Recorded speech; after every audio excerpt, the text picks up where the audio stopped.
saudari. Allah nggak pernah mengatakan pada anak-anak yang selalu bersyukur, pada anak-anak yang hidupnya dekat pada Tuhan, nggak perlu. Oh, saudara-saudara, coba pikirkan, kalau ayat ini dipakai oleh seorang pendeta untuk mancing jemaatnya. Satu penipuan, boleh saya katakan, satu penipuan. Orang yang belajar Alkitab dengan benar, melayani dengan motif yang benar, nggak akan tega, nggak akan bisa mengatakan ini untuk cari keuntungan diri sendiri. Saya hamba Tuhan, loh saudara. Tapi apakah ayat ini bisa saya putar kemanapun agar orang memberi perpuluhan kepada saya? Celakalah saya. Gaji yang Tuhan berikan sudah cukup kok. Saudara perhatikan, mari kita kritisi. Seandainya ada satu gereja 1000 jemaatnya, seandainya, oke? Satu gereja 1000 jemaatnya.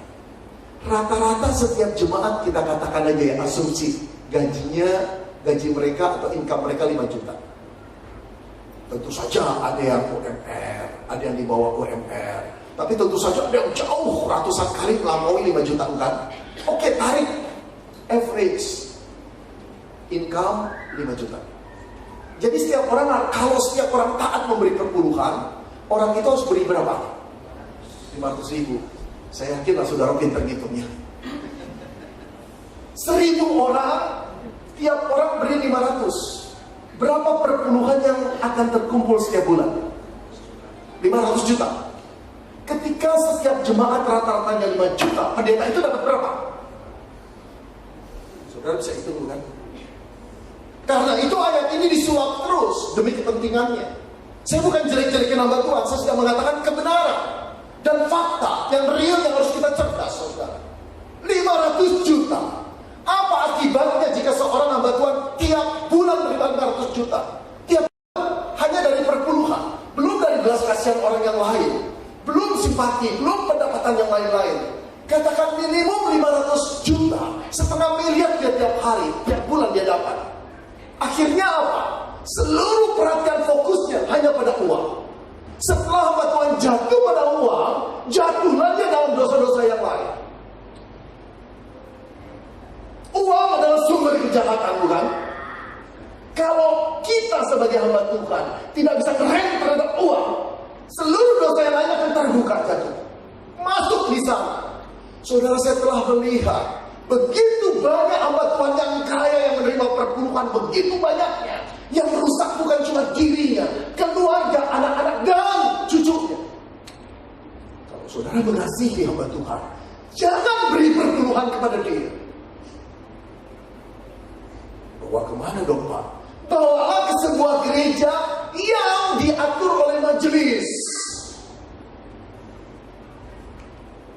Saudara, ini pemberian yang bertanggung jawab. Saudara perhatikan, pada waktu perpuluhan diperintahkan kepada orang Israel untuk memberi makan orang Lewi, anak yatim piatu, musafir dan janda, disuruh bawa ke kota. Pasti ada panitianya, bukan? Nggak mungkin perpuluhan ditaruh begitu saja. Ada panitia yang mendaftarkannya, ada panitia yang mendistribusikannya. Kalau boleh saya katakan, saudara, sekarang yang mengatur itu di dalam gereja adalah majelis, bukan? Bawalah perpuluhan kepada gereja yang diatur keuangannya oleh kemajelisan. Jangan memberikan perpuluhan kepada gereja yang diatur oleh hamba Tuhan individu. Saudara, bukan saya gini loh. Engkau dan saya kalau memberi pada individu, engkau sedang merusak hamba Tuhan itu. Tiba waktunya pasti jatuh. Terlalu banyak uang.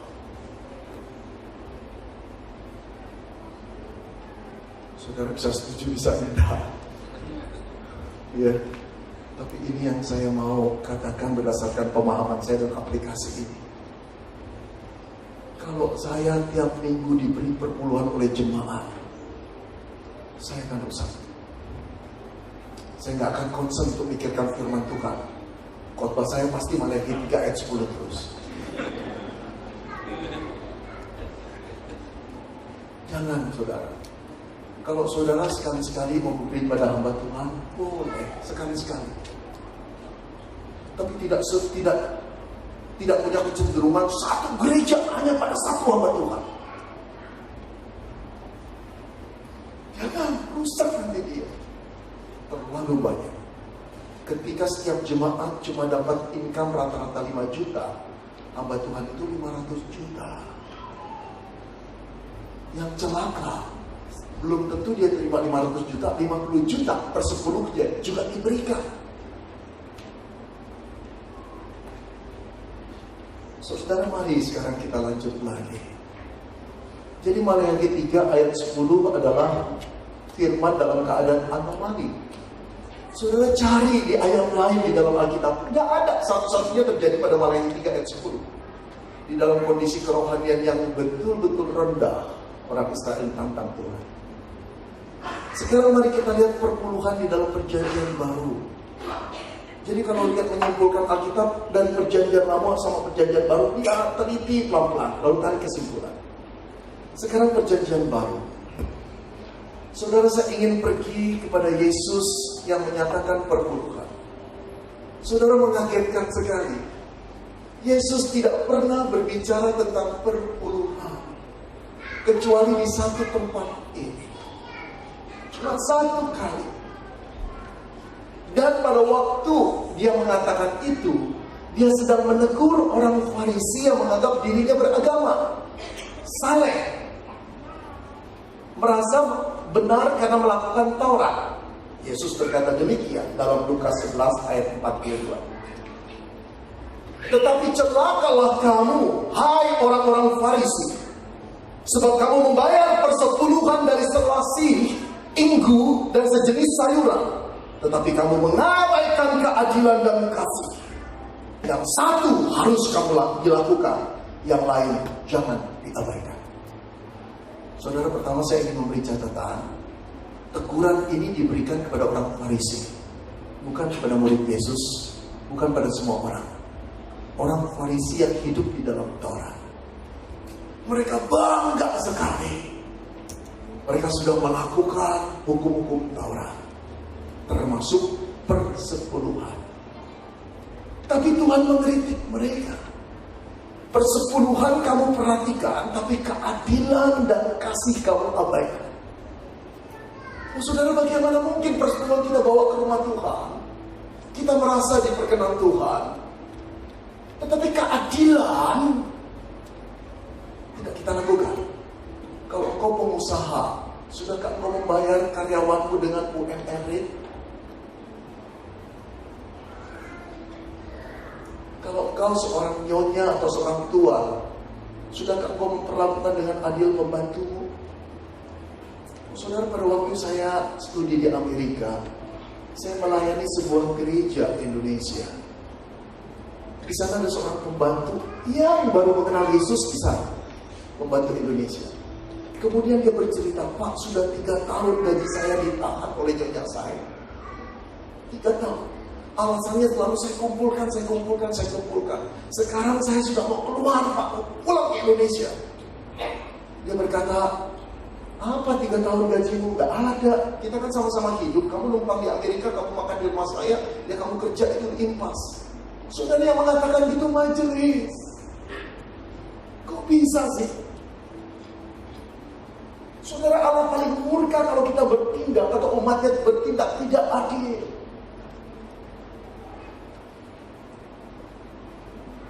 Yang Allah minta bukan cuma perpuluhan dibawa, adilkan engkau kepada orang-orang yang bekerja kepadamu, kepada kakakmu, kepada saudaramu, dan pembagian warisan. Adil gak? Itu dulu. Ada gak kasih? Saudara-saudara, saya 5 tahun melayani sebuah gereja ya. Kalau ada perayaan-perayaan, entah itu Natal, entah itu Paskah, entah itu Pekan Penginjilan, kapan di gereja banyak sekali kan? Lalu ibu-ibu mulai bungkus sisanya. Ketika melihat saya keluar dikejar, Pak Beni, makanan buat Pak Beni. Sudah Bu, saya sudah makan. Buat semua, buat anak-anak. Mereka sudah tidur, mereka sudah makan juga. Gak apa-apa Pak Beni bawa. Lalu saya berkata, beri sama satpam Ibu, beri sama koster, beri sama klinik saya ke gereja. Oh enggak deh. Saudara, saya sedih punya jemaat kayak gitu. Gak perlu, aku udah kenyang kok, aku bisa beli makanan sendiri. Mereka yang menanti-nanti bungkusan itu kemana lagi? Ya dibawa Anissa, ya yang terakhir dibawa juga. Di mana rasa keadilan itu? Di mana kasih kita? Orang-orang itulah yang perlu. Kok sampai dibawa pulang? Emangnya kita kelaparan? Kurangkah kasih Allah sama kita? Itu loh prinsip adil. Itu loh prinsip kasih. Buat apa engkau dan saya memberi perpuluhan pada pendeta besar? Tapi keadilan di rumahmu, di kantormu, di usahamu, nggak kau lakukan. Wih, kalau bagi saya menerima uang itu seperti uang panas. Aku pengen kembalikan saja. Nggak perlu kasih aku. Perlakukan pegawaimu dengan adil. Ini yang terjadi pada orang Farisi. Tidak adil, tidak punya kasih, tapi bangga melakukan perpuluhan. Nah, perhatikan saudara. Ayat ini dikatakan pada orang Farisi yang masih hidup di dalam Taurat. Tidak dalam anugerah Tuhan, karena mereka tidak percaya, rata-rata mereka tidak percaya pada Yesus. Tetapi pada muridnya Yesus tidak berkata, beri perpuluhanmu, lakukan dengan adil dan kasih. Tidak ada satu perintah kepada para murid Yesus di mana para murid diharuskan Yesus untuk memberi perpuluhan. Tidak. Jangan keliru saudara, lihat Alkitab, baca dengan teliti. Ini dikatakan pada orang Farisi yang hidup di dalam Taurat. Oke, dengan kata lain, kalau hidupmu di bawah Taurat dan kamu bangga melakukan Taurat, saya katakan kepada kamu, jangan cuma perpuluhanmu, adilmu di mana, kasihmu di mana. Begitulah kira-kira. Tapi dia tidak berbalik kepada Petrus, Andreas, Yohanes, kamu juga harus melakukan perpuluhan dengan adil dan kasih. Tidak. Karena apa dia tidak perintahkan muridnya? Karena para murid hidup di dalam anugerah Tuhan. Diselamatkan bukan karena Taurat, tapi karena anugerah Tuhan. Dan nanti kelak mereka baru tahu anugerah Tuhan itu adalah kematian Yesus sendiri di kayu salib. Saudara, membaca Alkitab memang perlu teliti, pelan-pelan.